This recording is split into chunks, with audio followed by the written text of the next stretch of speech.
Okay, number 10. This is sort of a kind of oddball, but it's here to sort of represent a series of potential questions you might get. A Trombe wall, you'll hear people will say it a couple different ways, but I believe it's supposed to be a Trombe wall, is an example of, is it a high R value assembly? Is it a passive heating system? Is it a system of gathering electrical energy from an occupant's activities? Is it a natural air filter? And the answer is a Trombe wall is a passive heating system. So Trombe walls, just to kind of put an image to it, if you imagine you have a room, you have people in the room, and right here I have a big, thick element that is a material that is a very good heat sink. So it's a heat sink like, let's say, concrete or something like that. So it can absorb a really massive amount of heat. And then right here, I have a window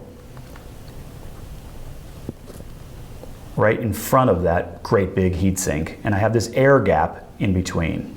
So there's a little space in between. It might be 4 inches, it might be 6 inches, it might be 12 inches. Some certain situations it gets bigger than that.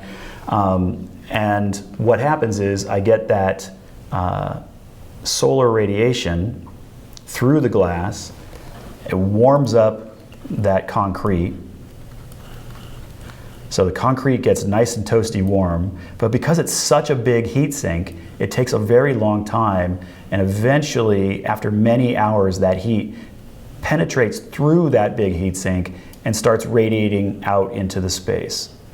So the idea here is I can use this great big heat sink as a way when I have sun when I don't want it during the day, because things are already hot during the day because of the sun. But then at night when it gets nice and cool, now I need to actually heat the space. Well, I can do it through, because this heat sink, this big wall, this Trombe wall, has absorbed heat through the entire day, and now it's many hours later, it's nighttime, it's going to give off that heat into the space during the evening. And then after the evening is over, it's been giving off heat all night.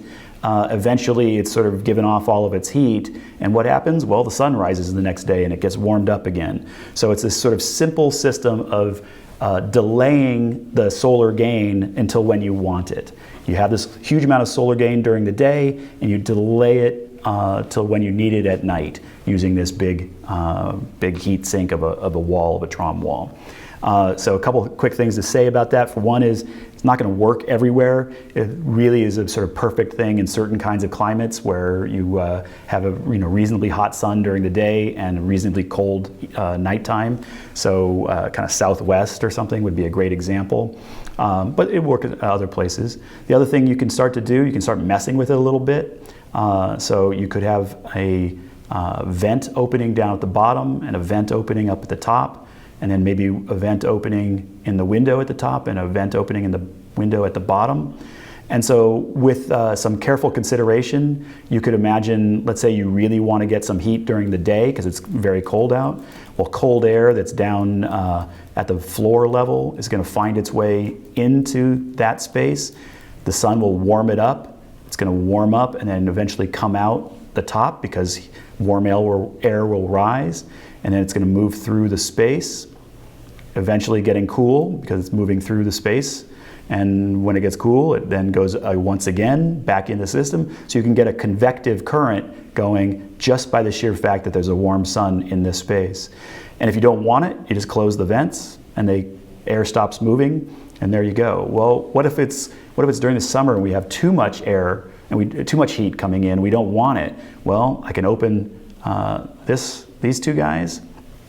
I can let air in from outside, and it's going to come in, it's going to warm up, which is already hot, but it's going to warm up even more, therefore it's going to rise, and it's going to want to get out, so now it rises up and out, and I'm effectively cooling down my heat sink by constantly bringing in fresh air to pick up some of that heat and then move it on out.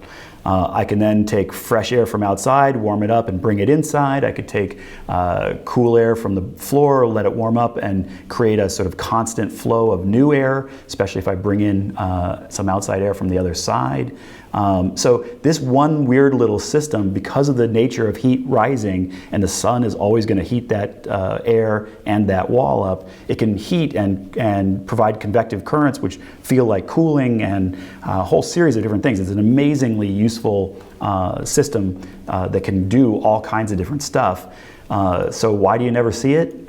Well, the main answer to that is it's really odd to have somebody standing out here looking at a building. There's a big sheet of glass, and 6 inches back there's a whole bunch of concrete, right? It just sort of is an odd thing to do, and so you don't see it all that often. This is very similar though to the idea of having like a big sheet of glass and then a heat sink in the floor. So I have sun coming in and warming that concrete floor, and then that radiates through the space at night. It's just the Trombe wall has a little bit more kind of controlling capacity. You can mess with it more and it can do more for you.